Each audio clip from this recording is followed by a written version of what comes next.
I never thought my construction business would become the target of a suburban tyrant in a cardigan. But here I was, standing in my driveway in Burlington, Vermont, staring at a pink violation notice that had just been taped to my garage door. My name is Zachary Yates, and I had spent the last 15 years building a solid excavation company from the ground up. When I finally saved enough to buy a house in the Maple Ridge community, I thought I had made it. The neighborhood looked perfect with its neat rows of colonial-style homes, well-maintained lawns, and that promised sense of security that comes with an HOA. I should have known better. Nothing that looks too perfect ever is. The notice flapped in the February wind as I tore it down, my breath forming clouds in the frigid air. It was 6 in the morning, and I had just finished clearing my driveway along with 3 of my elderly neighbors' driveways using my compact excavator. The machine sat quietly in my driveway now, snow still clinging to its bucket, evidence of the good deed that had apparently warranted a $500 fine. I read the citation again, my jaw clenching tighter with each word. Violation of HOA Code Section 14.3, use of commercial equipment on residential property without prior board approval. Fine, $500, payable within 14 days. The sun was barely peeking over the horizon when my phone rang. It was Mrs. Patterson from 3 houses down, the sweet 78-year-old woman whose driveway I had just cleared. She was calling to thank me, her voice warm and grateful. I told her not to worry about it, but I did not mention the fine. No point in making her feel bad about something that was not her fault. By 8 o'clock, I was standing in my kitchen, coffee in hand, when I saw her walking up my freshly cleared driveway. Patricia Henderson, president of the Maple Ridge HOA, professional busybody, and apparently my new nemesis. She wore a cream-colored puffer jacket and boots that had probably never seen actual snow before this winter. Her blonde hair was pulled back so tight it probably gave her a headache, and she carried a leather portfolio like she was about to close a corporate merger instead of harassing a neighbor. I opened the door before she could ring the bell. Let me guess, you are here to explain why helping my elderly neighbors is a crime. Patricia's smile was practiced and cold. Mr. Yates, this is not about helping neighbors. This is about maintaining community standards. Your excavator is commercial equipment. The CC and Articus are very clear. The CC and Articus are also clear that driveways need to be cleared within 24 hours of snowfall, I countered. Mrs. Patterson cannot physically shovel her driveway. Mr. Chen has a bad back. Were they supposed to hire someone and wait days for service? We got 14 inches last night. There are approved snow removal services, Patricia said, her tone suggesting she was explaining something simple to a child. Your excavator is an eyesore and completely inappropriate for residential use. It's a compact excavator. It weighs less than some subs. I used it for 30 minutes total. The rules exist for a reason. She adjusted her portfolio. The fine stands. You can appeal to the board at next month's meeting if you wish, but I would not recommend wasting your time. The vote will not go your way. I watched her walk back down my driveway, her boots crunching on the packed snow I had cleared. Something about her casual dismissal, the way she wielded those HOA rules like weapons, made my blood boil. But I was not about to give her the satisfaction of seeing me lose my temper. The real kicker came 3 days later. Another massive storm was forecast to hit Burlington, and this one looked serious. The Weather Service was predicting 20 to 30 inches with possible whiteout conditions. I was preparing my equipment at the shop when my phone started buzzing with texts from neighbors. Mrs. Patterson. Mr. Chen. Even the Kowalskis from the corner lot. They were all asking if I could help clear their driveways again after the storm. I wanted to help. Every instinct I had said to do the right thing. But that $500 fine sat on my kitchen counter, and I knew Patricia would not hesitate to issue another one. Or two. Or however many it took to make her point. That evening I drove to Mrs. Patterson's house with a check for the fine. I wanted to pay it in person, wanted to look Patricia in the eye and tell her exactly what I thought of her and her petty power trip. But when I rang the doorbell, it was her husband who answered. Gerald Henderson was a quiet man, mid-50s, with tired eyes and the demeanor of someone who had given up fighting battles long ago. "She is not here," he said, taking the check. "HOA meeting at the community center." "Tell her I paid the fine," I said. "And tell her I will not be using my excavator in the neighborhood anymore." She got what she wanted. Gerald looked at the check, then at me. "You were helping people. Patricia knows that. She just cares more about being right than being decent." It was the most honest thing anyone had said to me in weeks. I nodded and left, the weight of the decision settling on my shoulders as I drove home. The storm hit on a Thursday night.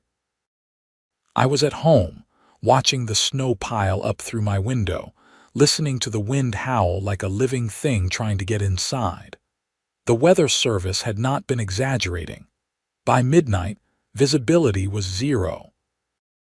By morning, the snow had completely transformed the neighborhood into something unrecognizable. I woke up at dawn and looked outside. My truck was buried up to its door handles. The street was impassable. Snow had drifted against garage doors, creating walls 3 and 4 feet high. It was the kind of storm that made you remember why people in Vermont kept emergency supplies and generators.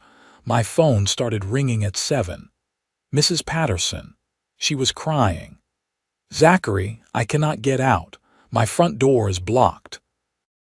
I tried calling the emergency number for snow removal, but they said it could be 3 or 4 days before they can get to residential areas. The main roads are priority.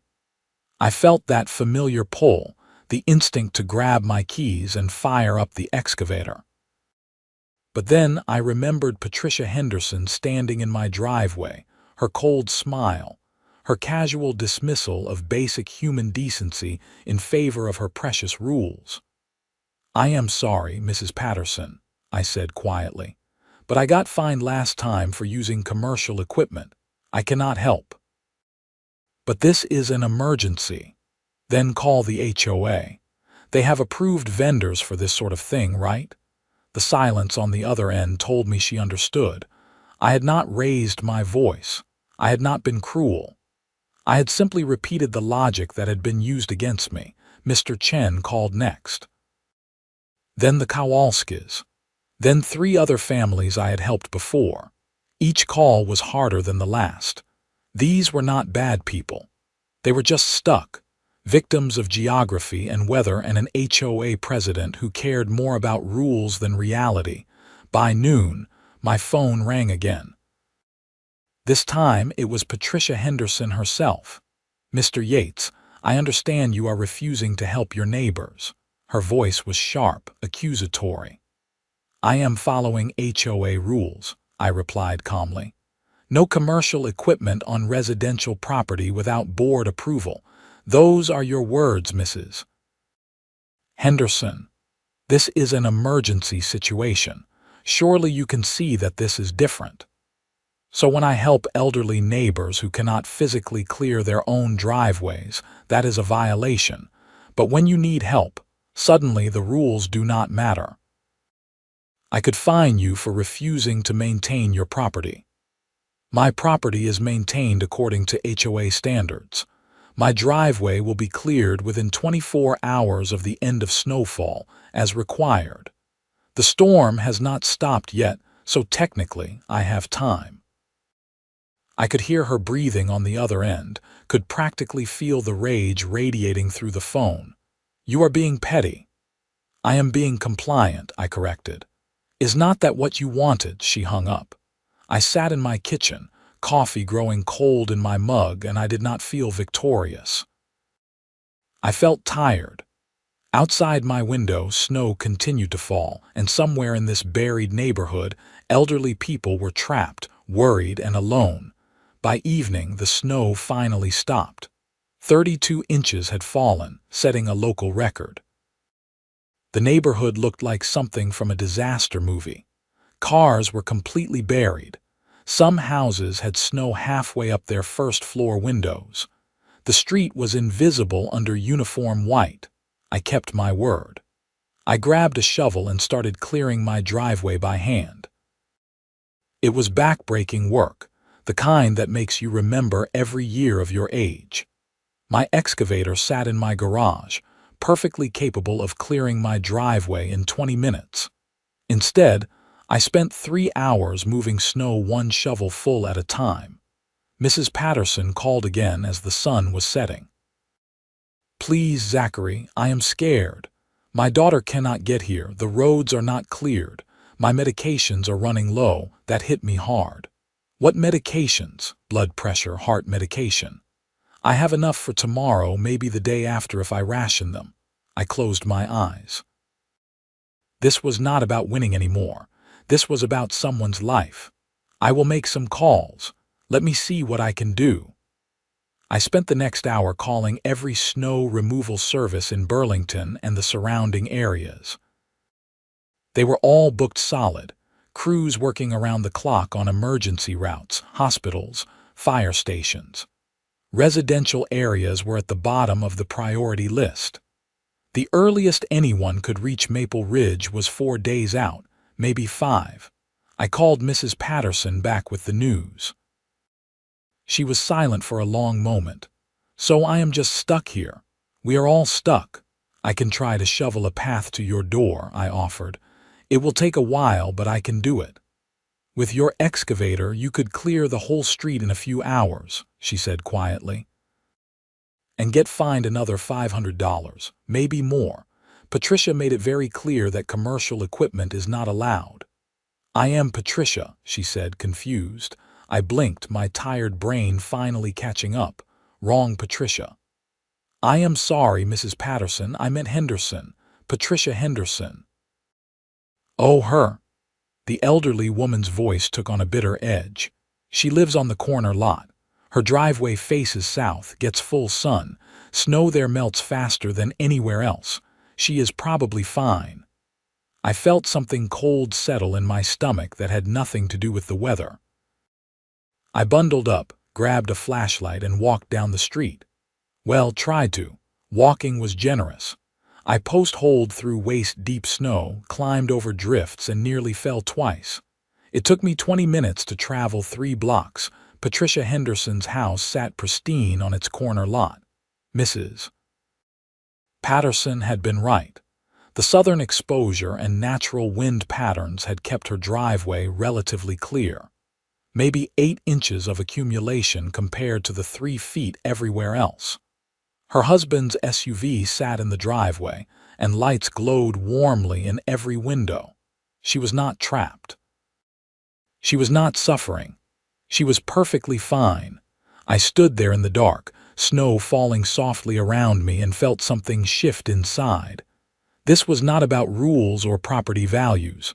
This was about power. Patricia Henderson had found a way to control an entire neighborhood, to dictate terms, to make people comply with arbitrary rules that she did not even have to follow herself. The next morning, I got a call from Tom Rodriguez, one of my neighbors I did not know well. He was a contractor, mid-40s with 3 kids. "Zachary, we got a problem. The main water line on Birch Street froze and burst.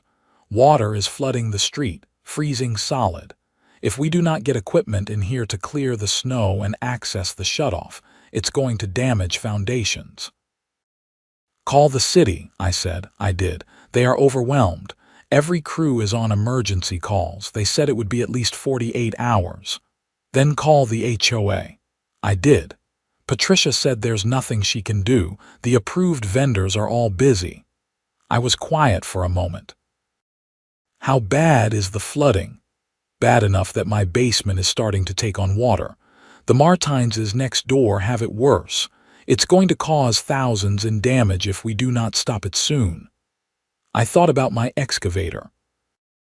I thought about the $500 fine sitting on my counter, paid and processed. I thought about Patricia Henderson in her warm house on her clear corner lot, wielding rules like weapons while her neighbors suffered. I am coming, I said. It took me an hour to dig out my truck and trailer.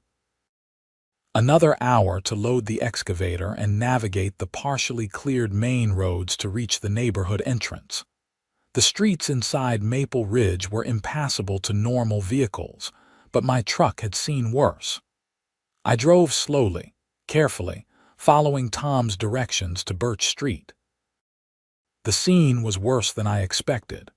Water gushed from a crack in the asphalt, flooding the street and freezing almost instantly in the sub-zero temperatures. 3 houses already had water creeping toward their foundations. I could see the panic on people's faces as they watched, helpless. I unloaded the excavator and got to work. First, I cleared the snow around the water main access point. Then I used the bucket to carefully remove the ice buildup. Tom and 2 other neighbors worked on shutting off the water once I exposed the valve. Within 90 minutes, the flooding had stopped. But I was not done. I looked at the street, at the buried cars and impassable driveways. I looked at the faces of my neighbors, people I had waved to and chatted with over the past 2 years. They were scared. They were trapped, and they needed help. I started clearing driveways. Mrs. Patterson's first, then Mr. Chen's, then the Kowalskis. I worked methodically, efficiently, the excavator's engine purring steadily as I moved snow into massive piles on the curb. People came out of their houses, some crying with relief, others cheering. A few offered to pay me, but I refused. This was not about money. I was halfway down the street when Patricia Henderson's silver BMW pulled up. She must have been out, must have managed to leave the neighborhood before I arrived. She climbed out of her car, her face red with anger, and marched toward me like a general approaching a battlefield. I shut off the excavator and climbed down. Around us, neighbors had stopped to watch. Some were filming on their phones. Everyone knew what was coming. "What do you think you are doing?" Patricia demanded. "You are in direct violation of HOA codes." "I am preventing property damage," I said calmly. "The water main burst. If I had not cleared access, 6 homes would have flooded basements by now." "That does not give you the right to violate community standards. You are using commercial equipment without approval." Tom Rodriguez stepped forward. "He saved our homes, Patricia. Maybe show a little gratitude instead of citing codes." "The codes exist for a reason," she snapped. "We cannot just ignore them whenever it is convenient." "You mean like how your driveway is always clear because of its position?" I asked. "Or how you do not have to worry about being trapped because you can actually leave your house?" Patricia's face went red. "That is not relevant. The rules apply to everyone equally." "Except they do not," Mrs. Patterson said, shuffling through the snow I had cleared. She had bundled up and walked down to join us. "You fine this young man for helping people, but when we need help, where is the HOA? Where are these approved vendors you keep talking about? Emergency services are overwhelmed," Patricia said defensively. "That is not the HOA's fault. But it is the HOA's fault that the one person with the equipment and willingness to help gets punished for it," Mr. Chen added. He had come down too, leaning on his cane. More neighbors were gathering now, forming a semicircle around us. Patricia looked around, seemed to realize she was outnumbered, and shifted tactics. "Fine. Mr. Yates, I will waive the fine for today given the emergency circumstances. But this is a one-time exception. Any future use of commercial equipment will result in escalating fines and possible legal action." "No, I said quietly. Everyone went silent. Patricia stared at me. "Excuse me," I said. "No, I am not accepting your exception. You either change the rules or you do not. I'm not going to wait for your approval every time someone needs help. Then you will be fined. The board will back me on this. Then I will see you at the next board meeting," I said, "and I will bring every person whose driveway I cleared today. We will see how the board votes when the entire neighborhood is watching." Patricia's jaw worked silently for a moment. Then she turned and stalked back to her car, the BMW's tires spinning slightly in the snow I had not yet cleared from her path. I watched her go, then climbed back onto the excavator and got back to work. The next 3 days were a blur. I cleared every driveway in Maple Ridge. Every single one, including Patricia Henderson's, though I admit I might have left her pile a little higher than strictly necessary. I worked from dawn until dark, stopping only to refuel and grab food. Neighbors brought me coffee and sandwiches. Kids waved at me like I was driving a parade float. It felt good to help, to use my skills and equipment for something that mattered.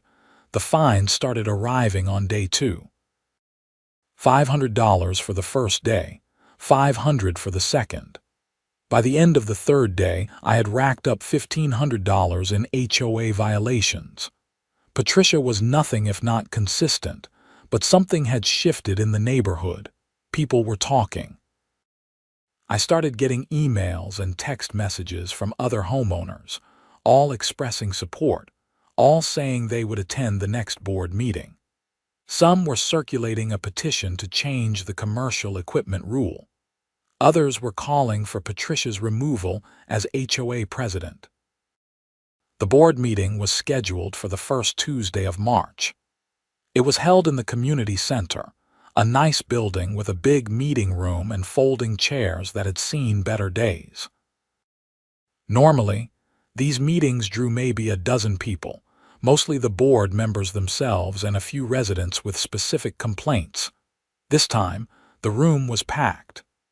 Every chair was filled, people lined the walls, and some had to stand in the hallway. I counted at least 60 residents, maybe more.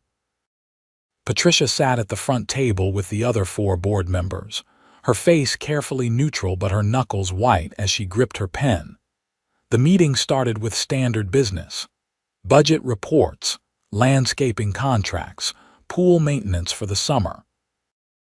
Patricia rushed through it all, clearly hoping people would get bored and leave. Nobody moved. When we reached new business, I raised my hand. Patricia tried to ignore me, but the crowd would not let her. People started calling my name, demanding I be heard. Finally, she acknowledged me. "Mr. Yates, you have the floor." I stood up, suddenly aware of every eye in the room on me. "I am here to address the fines I received for using my excavator to clear snow. Specifically, I want to discuss the logic behind a rule that punishes residents for helping their neighbors during emergencies. The rule is designed to maintain property values and community aesthetics," Patricia said, reading from a paper in front of her. "Commercial equipment is loud, unsightly, and not appropriate for residential areas. My excavator is quieter than most lawn mowers," I countered. "I used it during reasonable hours, and the only people who complained were you and the board, not the actual neighbors whose driveways I cleared." "The rules are not subject to popularity votes," Patricia said coldly. "They are binding provisions agreed to by all homeowners when they purchased property here." Mrs. Patterson stood up, her voice shaky but determined. "I could not leave my house for 3 days. My medication was running out. Zachary cleared my driveway and probably saved my life, and you want to fine him for it." "Emergency services should have been called," Patricia replied. "They were," Mr. Chen called out. "They told us it would be 4 or 5 days. What were we supposed to do, freeze to death while we waited?" The room erupted in agreement, voices overlapping as residents shared their own experiences from the storm. Patricia banged a gavel, calling for order, but the momentum had shifted. This was not her meeting anymore. It belonged to the community. One of the other board members, a woman named Susan Jacobs, leaned forward. "Patricia, maybe we should consider revising the commercial equipment policy. Clearly, there are circumstances where it benefits the community." "The policy is fine as written," Patricia insisted. "People just need to plan better." "Plan better."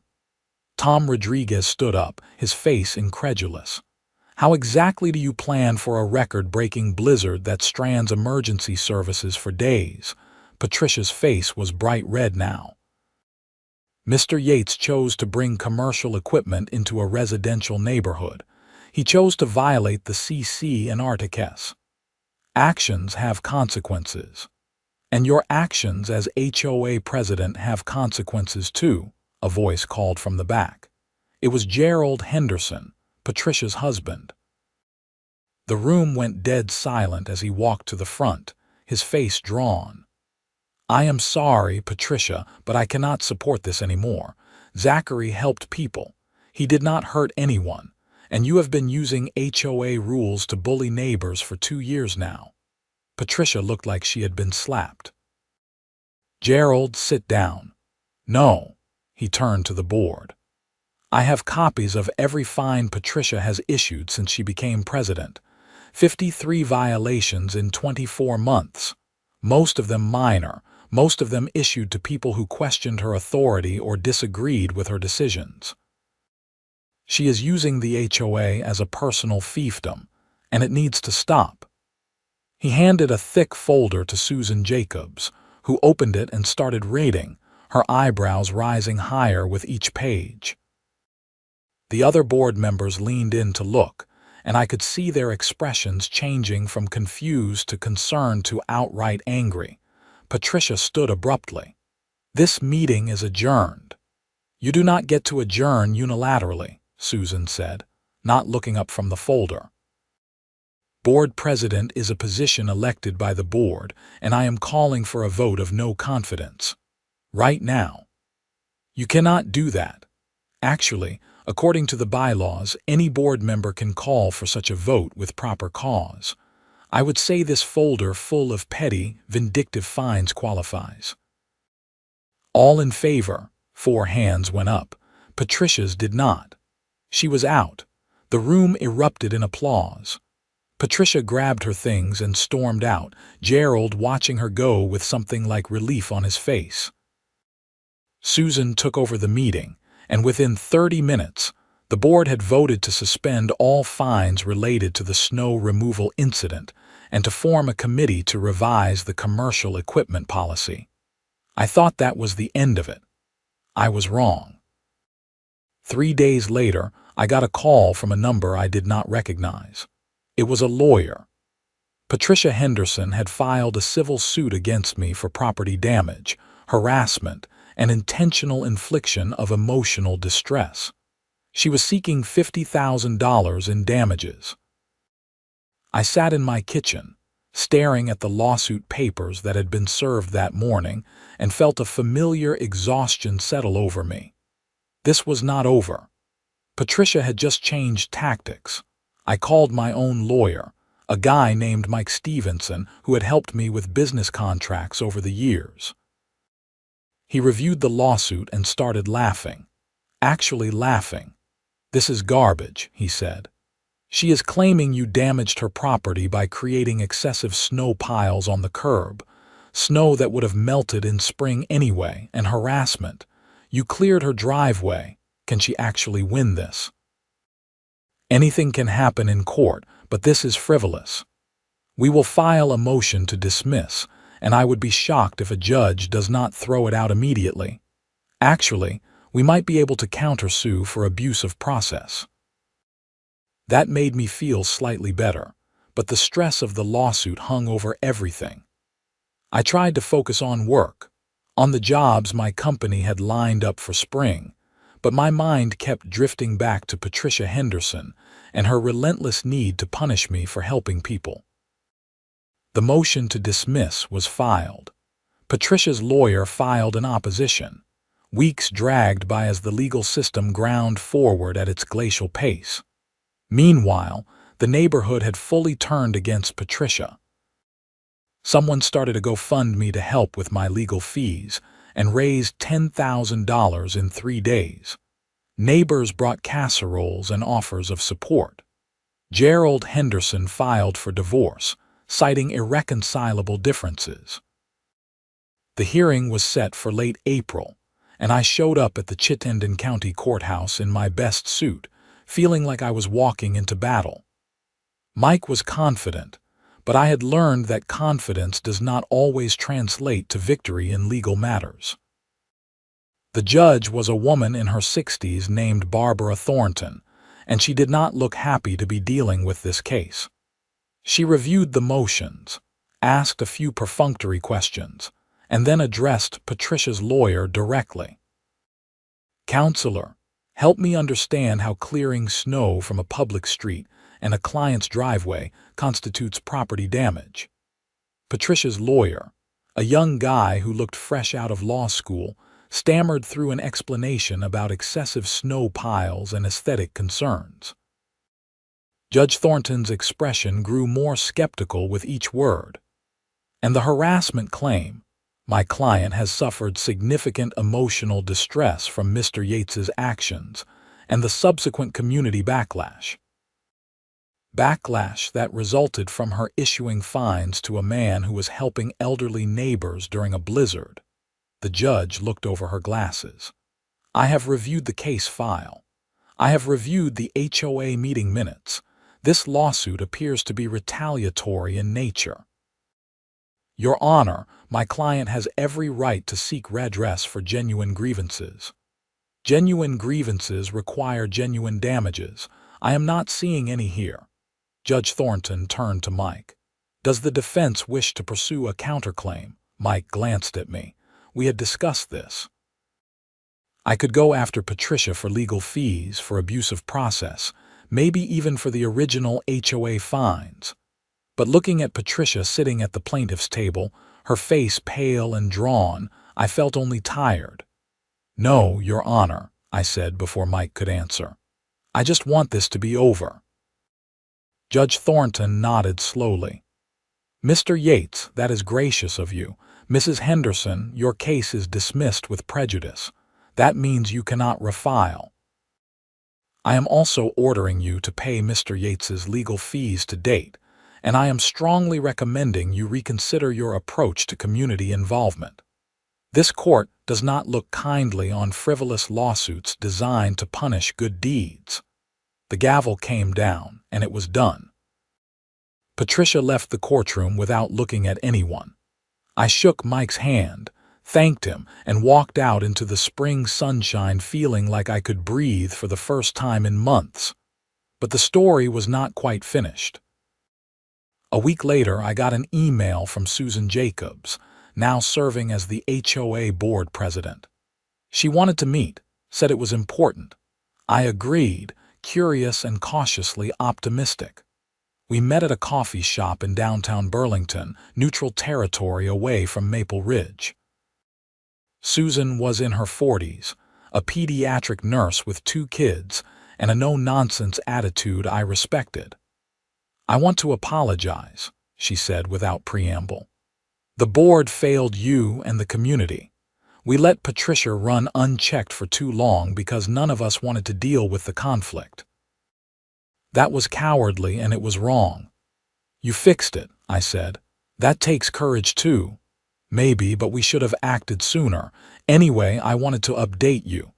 The new commercial equipment policy passed unanimously. Residents can use appropriate equipment for property maintenance and emergency situations, as long as it is during reasonable hours and does not cause actual damage. We have also revised the fine structure to require board approval for any fine over $50, and residents can appeal directly to the full board instead of just the president. That sounds reasonable. It is what we should have had all along. Also, the community voted to reimburse your original $500 fine. You will get a check in the mail. I had not expected that. Thank you. Really. Susan smiled. Thank you for not giving up on the neighborhood. A lot of people would have moved or just kept their heads down. You stood up, and it made a difference. We talked for another hour, discussing ideas for improving community engagement and making the HOA actually serve the residents instead of controlling them. It was the kind of conversation that gave me hope, the kind that reminded me why I had wanted to live in a community in the first place. Summer came, and Maple Ridge transformed. People were outside more, actually talking to each other instead of just coexisting. The pool opened, block parties were organized, and someone started a community garden. I still got waves and thank yous from neighbors who remembered the blizzard. Patricia Henderson moved away in July. The divorce had been finalized, and Gerald got the house. He was friendly, quieter than before, but with a lightness about him that had not been there when Patricia was around. He told me once over beers that leaving had been the hardest thing he had ever done, but he did not regret it. Some relationships were like drowning, he said.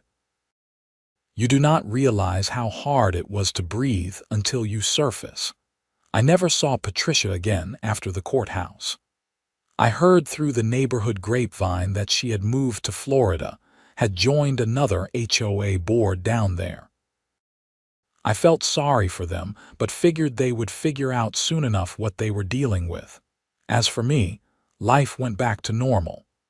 My excavation business stayed busy through the summer and fall. I dated a teacher named Beth Norton who lived 2 streets over, and we became serious enough that she started keeping a toothbrush at my place. The HOA actually became helpful, organizing neighborhood cleanups and holiday events that people genuinely enjoyed. When winter rolled around again, I watched the first snowfall with a mix of anticipation and memory. I had my excavator ready, properly stored in my garage but available if needed.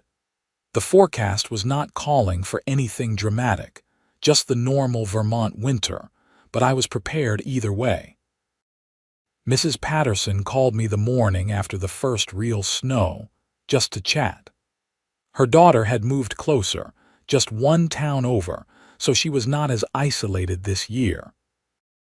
But she wanted to thank me again, said she thought about those scary days often and how grateful she was that someone had cared enough to stand up. I told her it was nothing, just the right thing to do. But sitting in my kitchen after the call, I realized it had been more than that. It had been a reminder that rules without compassion are just control. That communities are built on people helping each other, not on enforcement and compliance. That sometimes standing up means accepting consequences and trusting that others will recognize what is right. My phone buzzed with a text from Beth. "Dinner tonight? I am making that pasta you like." I smiled and texted back a yes. Outside, kids were building a snowman in someone's front yard. A neighbor was shoveling his driveway, waving at people passing by. The street looked peaceful, normal, the way a neighborhood should look.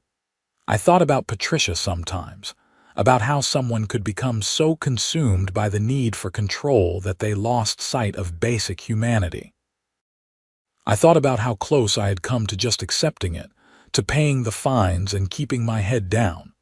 I thought about the choice I made instead, to stop helping and watch what happened when rules collided with reality. It had not been pretty. People had suffered, including people I cared about. But it had forced a reckoning, had made the community confront what kind of place they wanted to live in. And in the end, they had chosen connection over compliance, compassion over control. The HOA still existed. Rules still mattered. But now they served the community instead of ruling it.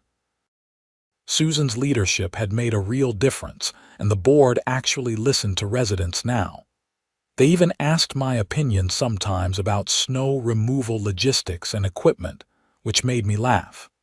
A year ago, they were fining me for having an excavator. Now they wanted my expertise. I spent that winter ready to help, but the storms were mild. A few inches here and there, nothing like the previous year's monster blizzard. My excavator stayed mostly unused, though I did help Mrs. Patterson once when she had a particularly nasty drift blocking her garage. No fines, no drama. Just a neighbor helping a neighbor. Spring came early and I found myself in my backyard one Saturday afternoon, grilling burgers for a small group of neighbors. Tom Rodriguez and his kids, the Kowalskis, Mr. Chen, who brought amazing homemade dumplings. Beth, who fit into my life so naturally it was like she had always been there. Gerald Henderson showed up too, bringing craft beer and stories about his new job at a tech startup. He seemed younger somehow, unburdened. He pulled me aside at one point, his expression serious. "I never properly thanked you," he said, "for what you did. The snow removal thing, standing up to Patricia, all of it.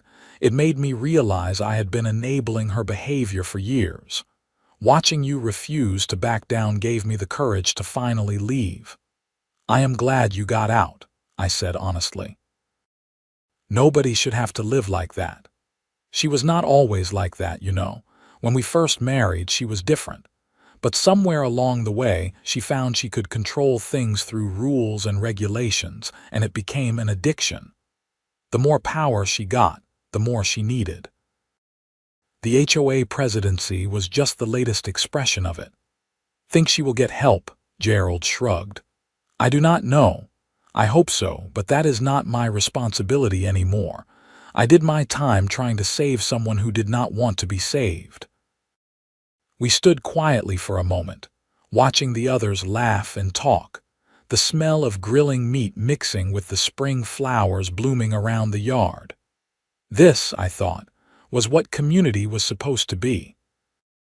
Not perfect, not without disagreements or challenges, but fundamentally rooted in mutual respect and care.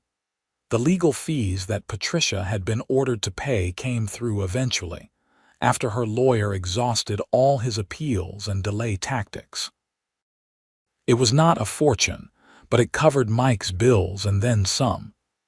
I donated the excess to a local charity that helped elderly residents with home maintenance.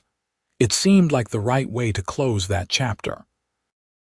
The next HOA election came in the fall, and the community actually paid attention this time. Multiple people ran for board positions. There were debates, discussions, actual democracy happening. I even considered running but decided against it. I was not a bureaucrat or an organizer. I was a guy with an excavator who wanted to help when needed. That was enough. Beth and I got engaged on New Year's Eve, and Mrs. Patterson cried when we told her. She insisted on throwing an engagement party, which turned into a neighborhood celebration with more than 40 people cramming into her modest living room. It was chaotic and loud and perfect. Someone asked me that night if I regretted the whole HOA situation, if I wished it had never happened. I thought about it, really thought about it. The stress, the fines, the lawsuit, all of it. "No," I said finally. "It sucked at the time, but it taught me something important. It is easy to help when there are no consequences. The real test is whether you are willing to stop helping and let people face the results of bad rules and bad leadership. Sometimes the kindest thing you can do is step back and let reality teach the lesson you cannot." That is pretty philosophical for a guy who drives an excavator, someone joked, and everyone laughed, including me. But I meant it. Patricia Henderson had taught me that sometimes you have to let people feel the weight of their choices. That you cannot care more about someone's well-being than they do about basic decency. That standing up sometimes means sitting down and watching what happens when you are not there to fix everything. The blizzard had buried us all, but in the end, it had also revealed who we really were. A community that came together, neighbors who supported each other, and one woman so consumed by control that she lost everything trying to maintain it. I looked around at the faces in Mrs. Patterson's living room, at Beth beside me, at the life I had built in this neighborhood despite everything. This was worth fighting for. Not the rules or the property values or the perfect lawns. The people. The connections. The moments like this when everyone gathered just because they wanted to be together.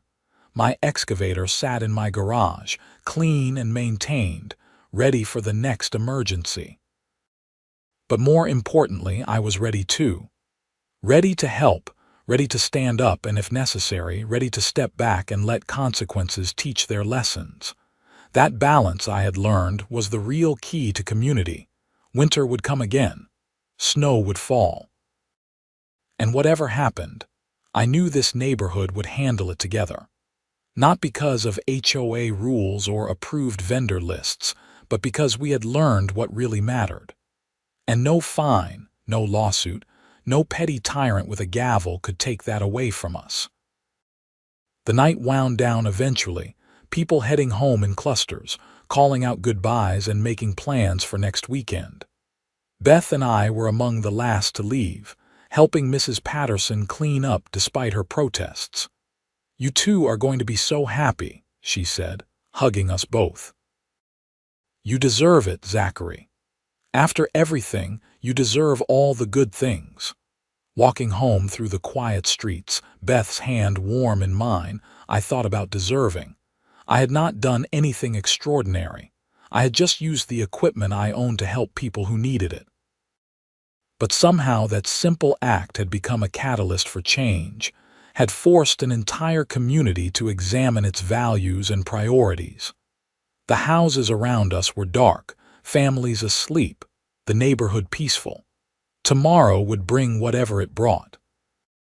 More snow eventually, more challenges, more opportunities to choose between convenience and character. But tonight, everything was exactly as it should be. I never did get an apology from Patricia. Never expected one, really. Some people go through life never understanding the damage they cause, never recognizing that power without wisdom is just tyranny with better letterhead. Maybe she was happy in Florida. Maybe she had learned something. Or maybe she was terrorizing a new neighborhood with fines and violations and petty exercises of authority. That was not my problem anymore. I had my own life to live, my own community to be part of, my own future to build with Beth. The HOA drama was just a story now, one I would tell our kids someday about the winter everything changed. We reached my house, and I looked at it with fresh appreciation. Just a normal colonial in a normal neighborhood, but it represented something more now. Freedom to help others. Connection to community. The knowledge that standing up for what is right, even when it is hard, even when it costs you something, is always worth it in the end. Inside, we kicked off our shoes and collapsed on the couch, exhausted and happy. Beth leaned against me, and I wrapped my arm around her shoulders, feeling completely content. "Tell me again about the blizzard," she said. She had heard the story before, but she liked making me tell it. Liked hearing about the moment I decided to stop clearing snow and let Patricia Henderson face the consequences of her own rules. So I told her about the fines and the phone calls and the hard choice to help or to step back. About watching the neighborhood get buried and knowing I could fix it but choosing not to. About the board meeting and the lawsuit and the slow, grinding process of change. "You are my hero," Beth said when I finished, but she was smiling, making it light even though I could tell she meant it. "I am just a guy with an excavator," I replied, the same response I always gave. "No," she said, more seriously now.